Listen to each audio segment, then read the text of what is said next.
Tenía solo 7 años cuando empezaron los abusos, pero me ha afectado el resto de mi vida. Me robaron la infancia. Ese año fue una auténtica pesadilla. Yo era un niño de 7 años y no entendía nada. Ha sido muy difícil para nosotros como iglesia reconocer todo lo que ha pasado.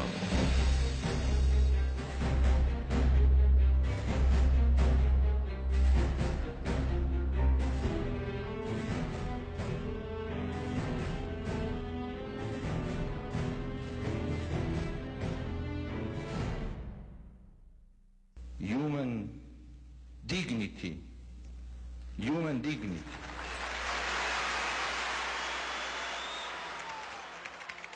Durante la Jornada Mundial de la Juventud, a la que asistieron cientos de miles de jóvenes, Juan Pablo II recuerda la carta que poco antes había enviado a los obispos de Estados Unidos. He escrito a los obispos estadounidenses sobre el dolor y el escándalo causados por los pecados de algunos sacerdotes. Es necesario que se pongan todos los medios humanos posibles para hacer frente a este mal. Cuando el líder de la Iglesia Católica escribió esa carta a los obispos americanos, la diócesis de Santa Fe había recibido demandas por $50 millones y estaba a punto de declararse en quiebra. Ya a mediados de los 80, un tribunal de Lafayette, Luisiana, había obligado al obispo a compensar a una víctima por no haber despedido a un sacerdote que cometía abusos. En ese momento, las compañías de seguros informaron a los obispos americanos de que las pólizas no seguirían cubriendo ese tipo de casos. Tras la ruina de la diócesis de Santa Fe y la carta del Papa, muchos obispos emprendieron una operación limpieza y comenzaron a expulsar a los sacerdotes pedófilos.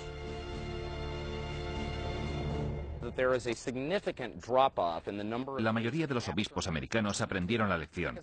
No se puede trasladar a un sacerdote que haya abusado. No se le puede dar otro trabajo. Simplemente hay que echarlo. Pero otros obispos desobedecieron al Papa y no afrontaron enérgicamente el problema. La Iglesia Católica en Estados Unidos y muchos niños siguen pagando las consecuencias. Provocaron la crisis más grave en la historia del catolicismo en Estados Unidos. Hay dos elementos que se repiten en las crisis de abusos sexuales: un sacerdote que abusa de menores y un obispo que no lo aparta inmediatamente del contacto con niños. El 6 de enero de 2002, el Boston Globe publicó la historia del sacerdote John Geoghan, quien durante 30 años había abusado de más de 130 niños. El cardenal de Boston, Bernard Lowe, pensaba que para atenuar el problema bastaba cambiar de parroquia al sacerdote. Por eso, John Geoghan pasó por media docena de parroquias. Un cambio cada vez que los padres denunciaban al arzobispado los abusos que el sacerdote cometía con sus hijos. El caso Geoghan desató una oleada de denuncias contra otros obispos norteamericanos que también habían preferido evitar el escándalo en lugar de anteponer la seguridad de los niños.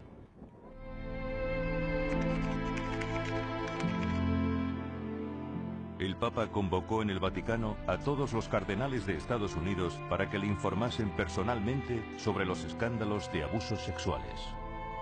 Todos deben saber que no hay sitio en el sacerdocio y en la vida religiosa para quienes hacen daño a los jóvenes. Esta frase cambió la historia. Los obispos tendrían que sacar del cesto la manzana podrida antes de que manchase al resto de la Iglesia.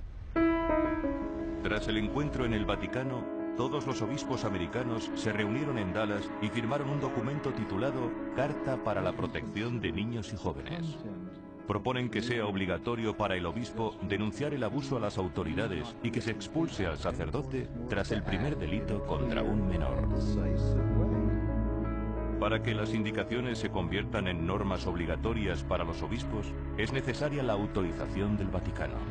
4 obispos americanos viajaron a Roma para negociar una fórmula que les permitiese expulsar inmediatamente a los sacerdotes culpables. Algunos altos cargos del Vaticano pensaban que esta política agresiva conocida como un fallo y te vas era lo que la Iglesia necesitaba.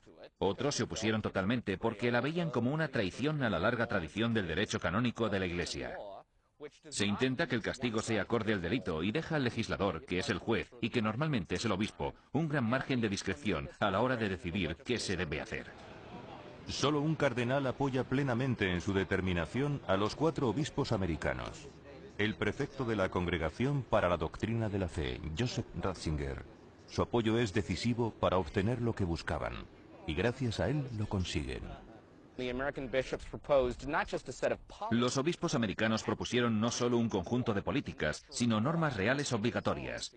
Vinieron a Roma para conseguir la aprobación, lo que técnicamente se llama recognitio, y después de cierto regateo la consiguieron. Así que en 2002 no tenemos solo un clima de buena voluntad o de acuerdos entre caballeros, sino una ley que los obispos están obligados a seguir. Como resultado, las propuestas se convirtieron en las Essential Norms, normas esenciales, obligatorias para cada obispo americano. Las normas se aprobaron el 8 de diciembre de 2002. A partir de ese momento, comienza en Estados Unidos la expulsión de sacerdotes culpables y la dimisión de obispos que no habían sido enérgicos ante el problema. A la vez, los obispos americanos solicitaron un informe externo e independiente para conocer la verdadera dimensión de la crisis de abusos sexuales en la Iglesia americana. Sabían que el escándalo era terrible, pero no esperaban cifras tan escalofriantes. La institución elegida por su prestigio académico y su profesionalidad fue el John Jay College of Criminal Justice of the City University of New York. Y esto es lo que descubrieron. Desde 1950 y hasta el año 2002, 10.667 personas denunciaron a un sacerdote por abusos sexuales a menores. Casi la mitad de las personas, un 47%, aseguraban que habían sufrido abusos varias veces. Se trataba de denuncias contra 4.392 sacerdotes, un 4% del total de sacerdotes activos en Estados Unidos durante ese periodo. El 96% restante eran inocentes.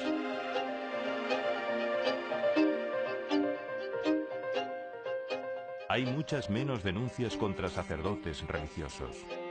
Probablemente porque viven en comunidad, mientras que los diocesanos, habitualmente, viven solos.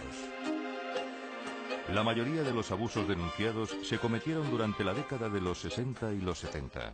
El momento peor fue el año 1980. Desde entonces se ha reducido continuamente el número de casos denunciados. El John Jay College añade en su análisis que en la mayoría de los casos tras recibir la denuncia, la diócesis o la orden religiosa habría una investigación. El problema es que la mayoría de las denuncias llegaban décadas después de que se hubiera cometido el abuso, cuando el culpable se había retirado o incluso había fallecido. La mayoría de las veces, 72%, la denuncia provocó una investigación interna. En un 27% de los casos, se limitó la actividad del sacerdote porque las acusaciones eran muy graves. Muchos de los acusados, 37%, recibieron tratamiento psicológico. En muy pocos casos, los abusos fueron denunciados a la policía, que investigó casi todos. La policía y los fiscales presentaron acusación formal contra el 9% de los sacerdotes investigados, y un total de 384 sacerdotes fueron procesados. De ellos, la gran mayoría fueron declarados culpables por el tribunal. 100 fueron condenados a penas de cárcel, 3 de ellos a cadena perpetua.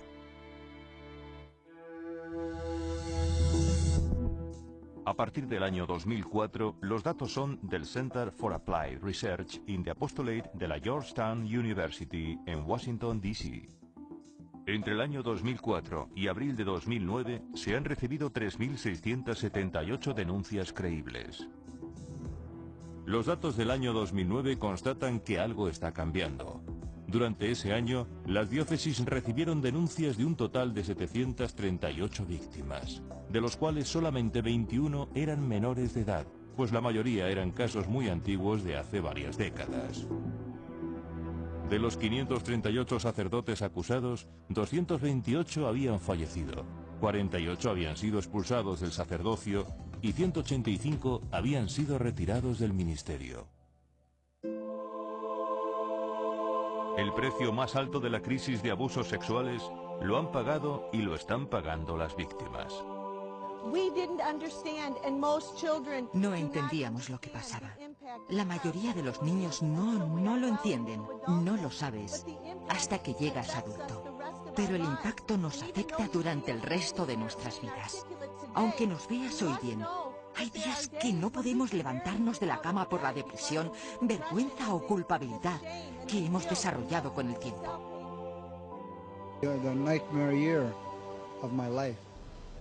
Ese año fue una auténtica pesadilla. Yo era un niño de 7 años y no entendía nada. Era demasiado pequeño. Abusaron de mí, de muchos modos, con los sentimientos, abusos físicos, espirituales e incluso sexuales. Pasé por todos ellos. Lawrence vive en Malta, está casado y tiene 2 hijos. Pasó su infancia aquí, en el orfanato de San José. Aquí comenzó su pesadilla cuando a los 11 años 2 sacerdotes comenzaron a abusar de él y de sus compañeros cada mañana antes de ir a la iglesia. Los niños no se daban cuenta de lo que estaba pasando. Incluso veían normal que les fotografiasen vestidos de mujer o dormidos. Lawrence no consiguió encontrar la fuerza para denunciar lo ocurrido hasta que cumplió 30 años. Ha conseguido que quienes abusaron de él no puedan volver a celebrar misa en público. También la policía está investigando, pero ha pasado demasiado tiempo y ningún sacerdote irá a la cárcel por lo que ha hecho. Uno de los culpables ha huido a Italia y nadie se preocupa de buscarlo. Algunos culpables no han podido afrontar el sentido de culpa y la vergüenza. Desde 1986 se han suicidado al menos 16 sacerdotes acusados de abusos sexuales. Puede ser útil dar un vistazo también a las graves consecuencias económicas de la ineficacia de algunos obispos al afrontar los escándalos. Se calcula que las diócesis de Estados Unidos han pagado unos 2.300 millones de dólares en compensaciones a las víctimas y en pago de procesos legales. El triste récord lo tiene la diócesis de Los Ángeles. Su cardenal, Roger Mahony, tuvo que pagar 660 millones de dólares en el año 2007 para resolver 508 casos. Muchas diócesis no han podido resistir esta sangría económica. En el año 2010, 7 diócesis americanas y una provincia jesuita se han quedado en bancarrota. Si la diócesis entra en bancarrota, las víctimas no reciben su compensación. Por eso es una tentación implicar al Vaticano para cubrir los daños. La alarma ante el caso americano ha llevado a investigar en otros países. En varios lugares han salido a la luz casos de sacerdotes que abusaron de menores y de obispos que no hicieron lo que debían para afrontar el problema. Una traición a las víctimas, al Papa y a la Iglesia Católica.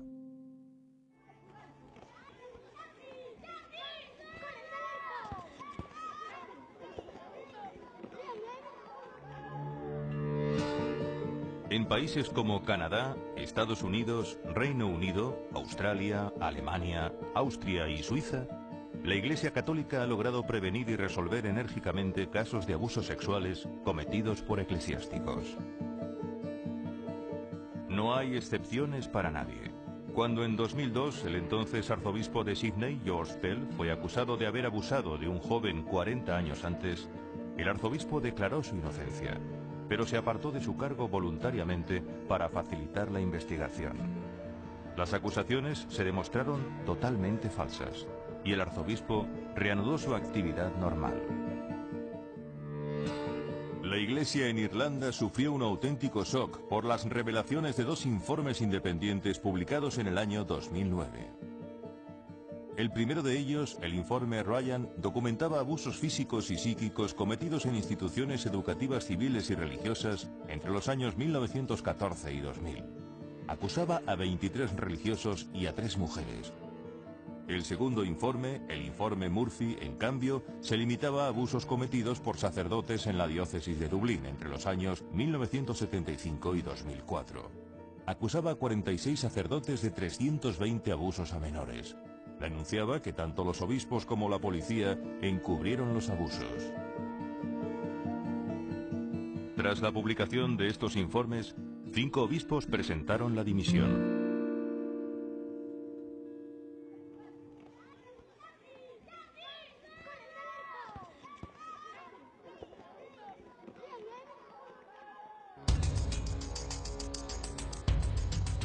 Entre los años 1995 y 2009, la policía alemana recibió 138.000 denuncias de abusos sexuales a menores.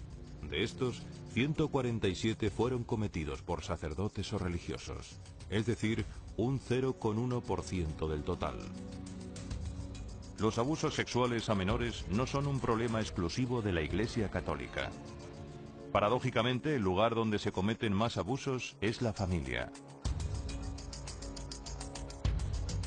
Allí tienen lugar entre el 60 y el 70% de las agresiones. El principal responsable es el padre, pero también la madre, los hermanos y hermanas, otros parientes, o bien la nueva pareja del padre o de la madre. Otro 30% de los abusos tiene lugar en las asociaciones deportivas, en los coros, en los scouts, en las asociaciones juveniles, donde hay un contacto íntimo entre un entrenador o el director del coro y los jóvenes. El porcentaje de sacerdotes católicos que abusan es muy parecido al de otros grupos religiosos. Se calcula que entre un 2 y un 5% de los ministros protestantes, sacerdotes ortodoxos, rabinos judíos y educadores islámicos aprovechan su posición de autoridad para abusar sexualmente de menores.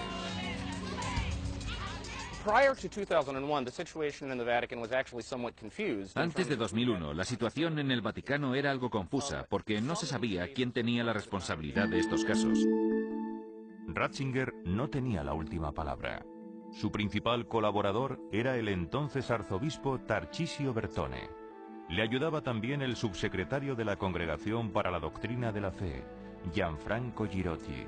A su mismo nivel estaban los cardenales prefectos de las congregaciones del clero, el colombiano Darío Castrillón Hoyos, el de la Congregación de Obispos, el italiano Giovanni Battista Re, y el de la Congregación de los Religiosos, el español Eduardo Martínez Somalo. Por encima de todos ellos estaba el secretario de Estado, el cardenal Angelo Sodano. Más arriba todavía el secretario personal del Papa, Stanislav Dziwisz, encargado de seleccionar los documentos que llegaban a la mesa del Papa. Y por encima de todos, Juan Pablo II. Durante los años 90, el Vaticano trabajó en un nuevo conjunto de directrices sobre los casos de abusos sexuales.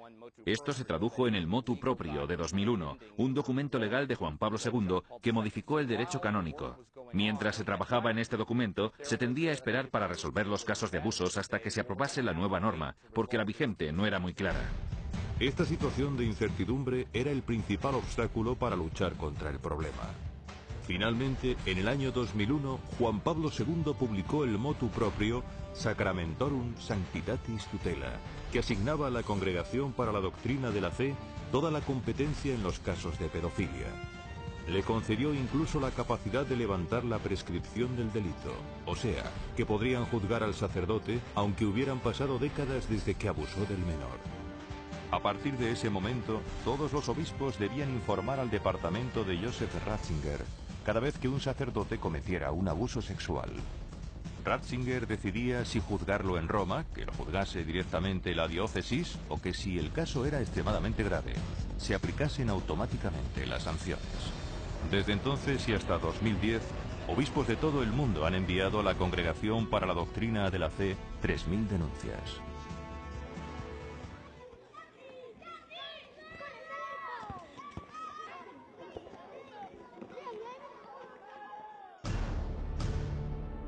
La Congregación para la Doctrina de la Fe no es la más rápida del Vaticano.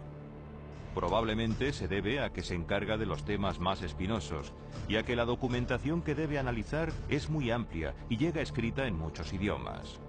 Como consecuencia, el ritmo de respuesta no ha ayudado a resolver la crisis. El reverendo Stephen Kiesler, de la diócesis de Oakland, en Estados Unidos, fue arrestado en 1978 por actos obscenos y por haber abusado de 2 menores. Un tribunal le condenó a 3 años de libertad vigilada. El agresor pidió a su obispo que le permitiese dejar de ser sacerdote.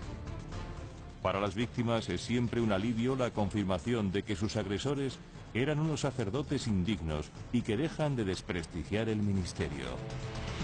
La decisión dependía de la Congregación para la Doctrina de la Fe. El obispo la solicitó en julio de 1981. 4 meses después, el Vaticano pidió más datos. Pasan 2 años sin respuesta.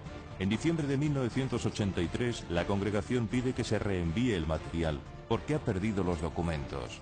La respuesta de la congregación llega en noviembre de 1985, 4 años después de la primera solicitud.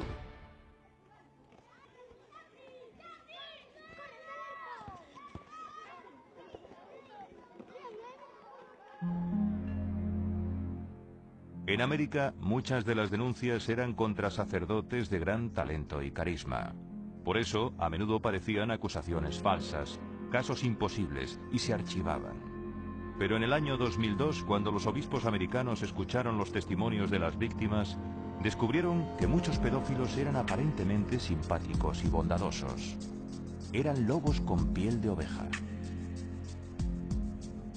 El jesuita Hans Soellner les conoce bien. Además de sacerdote, es psicólogo y psicoterapeuta, y ha trabajado con víctimas de abusos físicos y sexuales para ayudarles a reencontrar la paz. Muchos agresores han sido también víctimas de abusos, a la misma edad de los niños de los que abusan. Es una especie de repetición para volver a vivir aquel tiempo, o también de vengarse de los agresores, pero castigando a los menores de los que abusan. El sacerdote pedófilo no es una persona distante y desagradable. Es un buen amigo de la familia de la víctima. De hecho, suele pasar mucho tiempo con ellos. Demasiado, en opinión de otros sacerdotes que le ven descuidar sus obligaciones. Como refleja el estudio que encargaron los obispos americanos sobre los casos denunciados entre 1950 al 2002, la conducta de los agresores cambia con la edad. Solo un 20% comenzó a abusar antes de los 30 años. La mayoría, un 40%, comienza entre los 30 y 39 años. Otro 23% comienza entre los 40 y los 49 años, mientras que solo un 17% empieza después de los 50 años. Los datos revelan que algunos de ellos, en torno al 7%, habían sufrido a su vez abusos cuando eran pequeños. Aproximadamente un 17% tenía problemas con el alcohol, y 1 de cada 3 sacerdotes denunciados padecía también otros problemas psiquiátricos. No son normales, y se descubre que tenían tendencias pedófilas solo mirando al pasado. Es significativo el modo en que se relacionan. Una pregunta clave es, ¿quién es tu mejor amigo? Un pedófilo podría responder un niño, no un adulto. La táctica que usa depende de cómo y cuánto resista cada víctima. El cazador de menores les intimida verbal y psíquicamente y les aísla emocionalmente con un exceso de atención, regalos y favores que no puede rechazar. Por ejemplo, les lleva a eventos deportivos que les gustan o les enseña a conducir. Les permite hacer lo que sus padres les impiden, como beber alcohol o conducir. Si así no consigue que la víctima acepte, cambia de estrategia y usa amenazas, o la manipula con argumentos espirituales. Además, llega a convencer al menor de que tiene la culpa de estas perversiones.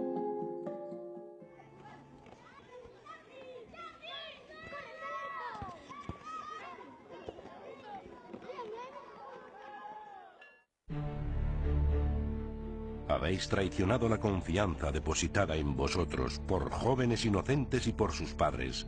Debéis responder de ello ante Dios Todopoderoso y ante los tribunales. Admitid abiertamente vuestra culpa. Someteos a las exigencias de la justicia, pero no desesperéis de la misericordia de Dios.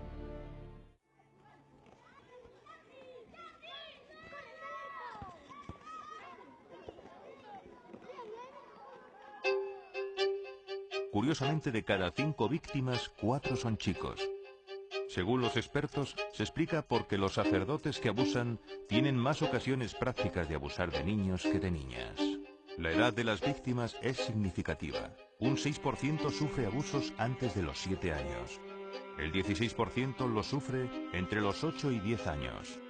La edad más peligrosa es entre los 11 y 14 años, donde se encuentran el 51% de las víctimas.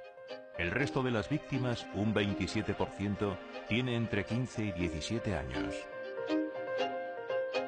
Más de la mitad de los sacerdotes denunciados abusaron de una única persona.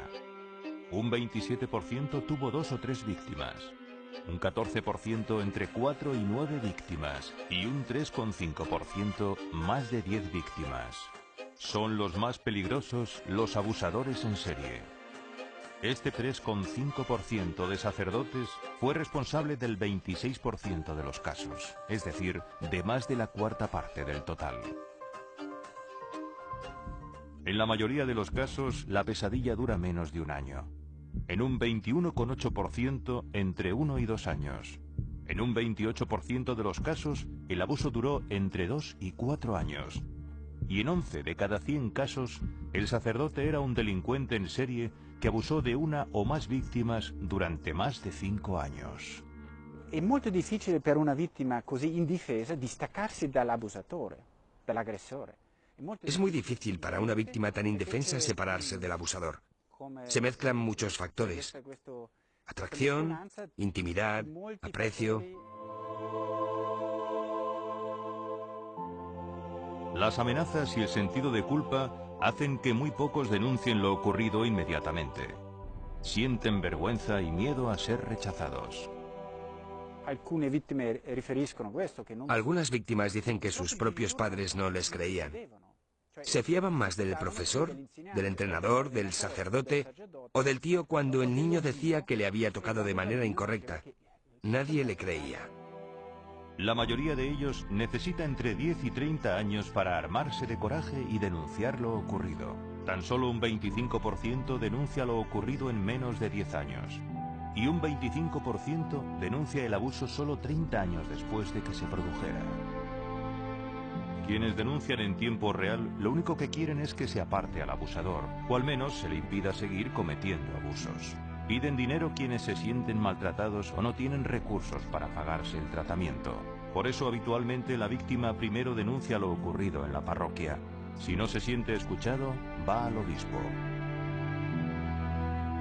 Si las autoridades de la Iglesia no actúan y no le ayudan, las consecuencias del trauma del abuso se multiplican y a menudo la víctima necesita recibir tratamiento psiquiátrico.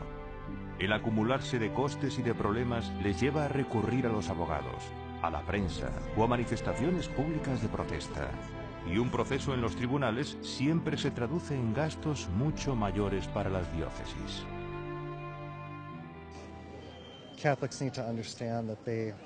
Los católicos deben entender que si ven en las noticias a una víctima que pertenece a la parroquia, estaría bien ayudarle, no darle la espalda. A mí no me han ayudado ni católicos ni sacerdotes. Solo quieren que me vaya.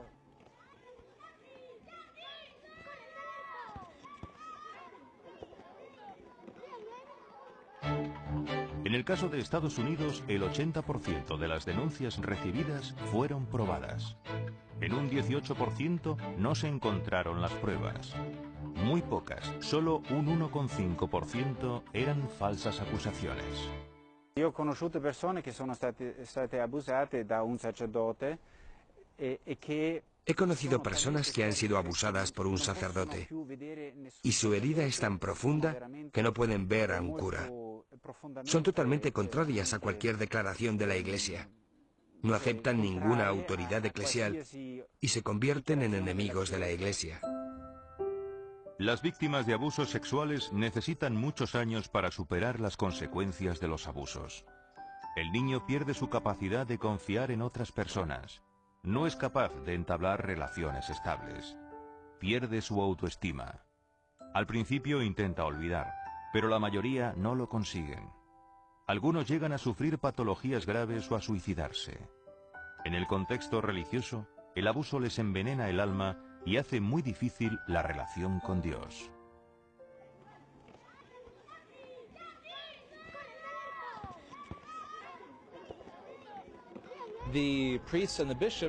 Los obispos y los sacerdotes también son víctimas de estos sacerdotes que han traicionado su vocación. Los buenos sacerdotes están sufriendo a causa del mal ejemplo que unos pocos sacerdotes han dado. El 19 de marzo de 2010, Benedicto XVI escribió una extensa carta a los católicos de Irlanda sobre los abusos. En la carta, el Papa identificaba 4 circunstancias que han agravado esta crisis. La inadecuada selección de los candidatos al sacerdocio, la insuficiente formación espiritual y moral en los seminarios, la tendencia social a proteger a los clérigos, una preocupación errónea por la reputación de la Iglesia y por evitar escándalos, que lleva a no aplicar las penas canónicas y a no salvaguardar la dignidad de las víctimas como personas humanas. Durante décadas existía la cultura de proteger el buen nombre de la Iglesia. Significaba mantener el abuso escondido. Había una moralidad tribal en el clero, porque su deber más importante era mantener a salvo a los miembros del club en peligro. Lo cual significa olvidarse de los derechos de los niños, sus padres, sus familias, la Iglesia entera y la sociedad. Durante demasiados años se ha dado más credibilidad al testimonio de un sacerdote que al de las víctimas. Uno de los casos extremos aparece en el informe publicado en Irlanda, donde en ocasiones la policía decidía alertar al sacerdote denunciado en lugar de arrestarlo. La cosa principale è che possono sentirsi ascoltati, che possono Lo principal es que se sientan escuchados, que se les toma en serio y no infravalorados. Que no les digan, no te creemos, te inventas las cosas.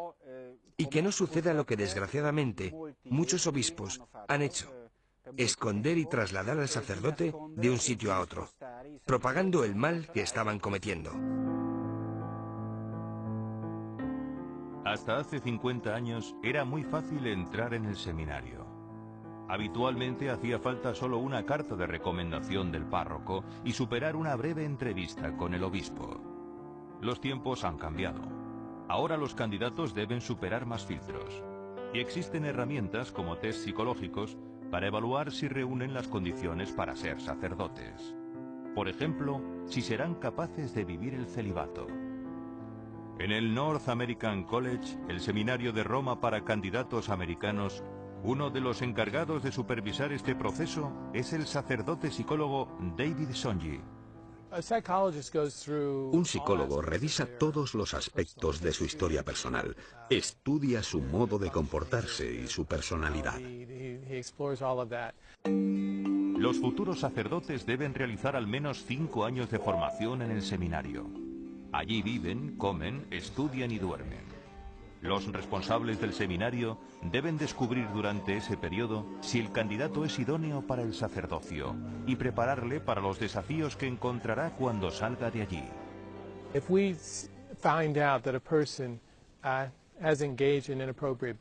Si descubrimos comportamientos inapropiados, pedimos al seminarista que se marche. O si nos damos cuenta de que una persona no ha mejorado tanto como piensa, si les cuesta mucho vivir la castidad, lo que suelo hacer es ayudarles a entender que es mejor que afronten este problema volviendo a sus casas. Sin embargo, donde se están produciendo más cambios es en la percepción interna del problema. Los sacerdotes que abusan de menores son la mayor contradicción de la misión, de la vocación, del deber de un sacerdote. Debe ser un educador de la fe cristiana y educar de una manera clara, transparente, bonita y alegre, de acuerdo con el Evangelio. En este proceso de cambio ha sido decisiva la actuación inmediata de Benedicto XVI.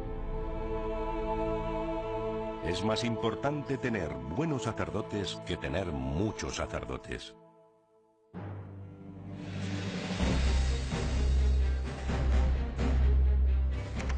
El día anterior al cónclave de abril de 2005, el cardenal Francis George, presidente de los obispos americanos, se reunió con el cardenal Joseph Ratzinger. Hablaron sobre la necesidad de que el próximo papa afrontase enérgicamente el problema. 48 horas más tarde, Ratzinger se convirtió en Benedicto XVI.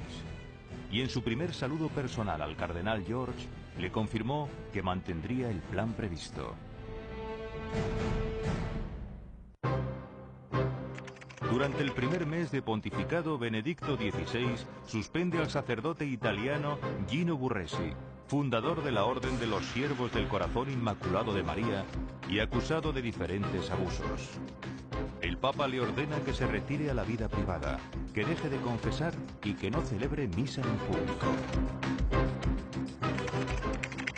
El caso más espinoso es el del sacerdote mexicano Marcial Maciel, acusado de haber abusado de sus seminaristas en el pasado. Muchos en México y en el Vaticano consideraban estas acusaciones falsas y calumniosas. Pero el Papa tenía más información sobre los hechos y obligó a Maciel a retirarse a una vida apartada de oración y penitencia.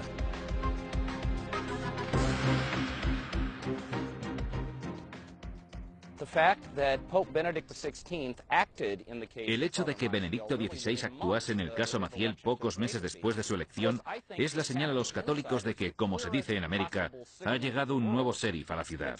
O lo que es lo mismo, que ahora nadie será intocable. El proceso de limpieza puede ser doloroso, pero al final hace un bien enorme. A los laicos, a los sacerdotes, a toda la Iglesia en su conjunto. La solución de Benedicto XVI al problema de los abusos sexuales se basa en 3 líneas: curar heridas, reparar el daño causado y emprender una renovación espiritual.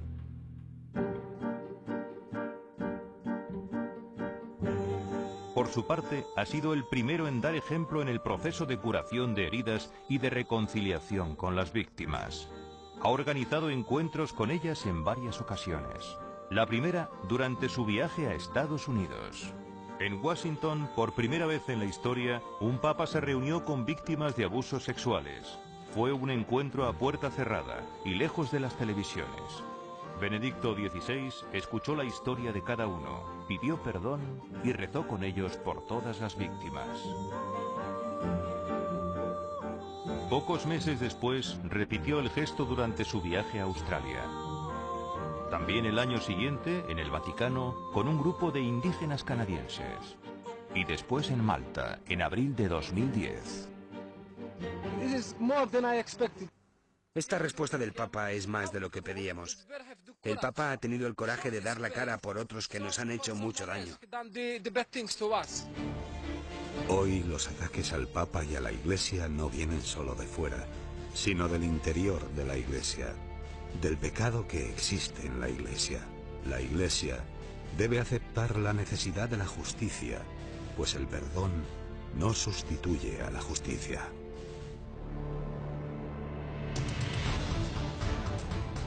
Ahora, parte del proceso se resuelve en las diócesis. Ante una denuncia verosímil, los obispos apartan al sacerdote de sus obligaciones y piden permiso a Roma para iniciar un proceso. El encargado de estudiar los casos cuando llegan al Vaticano es el llamado promotor de justicia. Actualmente, el sacerdote maltés Charles Scicluna. Su misión es procesar a los sacerdotes pederastas. Reconoce que los procesos son demasiado lentos y que sería útil para la Iglesia hacerlos más transparentes. No lo conseguirá fácilmente. Entre 2001 y 2009 ha estudiado acusaciones contra 3.000 sacerdotes por supuestos delitos cometidos en los últimos 50 años. Su departamento recibe cientos de casos procedentes de todo el mundo, redactados en el idioma del país de origen. Por eso, los documentos deben ser traducidos. Para traducir, estudiar, investigar y proponer medidas relativas a cientos de casos al año, su departamento cuenta con solo 10 personas. El promotor de justicia, un jefe de departamento, 8 expertos en derecho canónico. Esta tienda de recuerdos religiosos cerca de la plaza de San Pedro no es una de las más grandes, pero cuenta con más empleados que los que se dedican en el Vaticano a afrontar estos casos. El Vaticano tiene 2.600 empleados, desde el Papa a los bomberos, pasando por sus casi 200 nuncios y cientos de jefes de departamento. De esos 2.600 empleados, solo 10 se ocupan directamente de los casos de abusos sexuales. El personal es escaso, y también los medios económicos. El presupuesto del Vaticano para el año 2005 era de 330 millones de dólares. Era exactamente el mismo presupuesto de la diócesis de Boston, en Estados Unidos, y apenas un tercio del presupuesto de la diócesis de Colonia.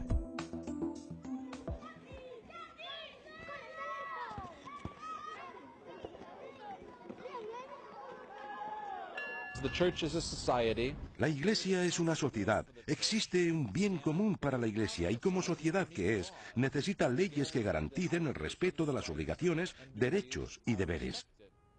Y se debe castigar a quien no lo respete. Eso es lo que tiene que suceder con los sacerdotes que abusen de niños. Hoy la situación es completamente diferente. Si llega una acusación creíble contra un sacerdote católico en cualquier lugar del mundo, puedes estar seguro de que sucederán dos cosas. Una, el obispo retirará del ministerio al sacerdote. Y dos, será denunciado a la policía. La nueva mentalidad de responsabilidad y transparencia se está extendiendo por la Iglesia. En Estados Unidos, la Archidiócesis de Milwaukee publica en su página web la lista de sacerdotes implicados en abusos, incluso en el pasado.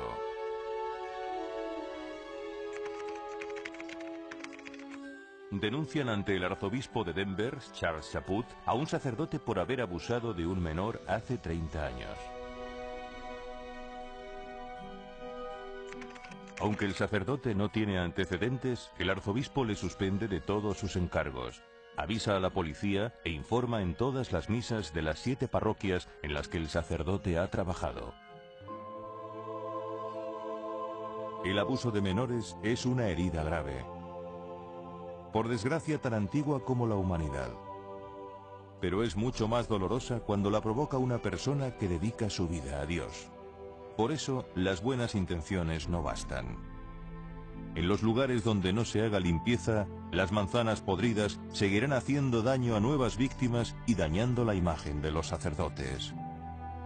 Igual que en el siglo XIX se logró terminar con el mercado legal de esclavos, el abuso de menores puede pasar también a ser solo un triste recuerdo del pasado.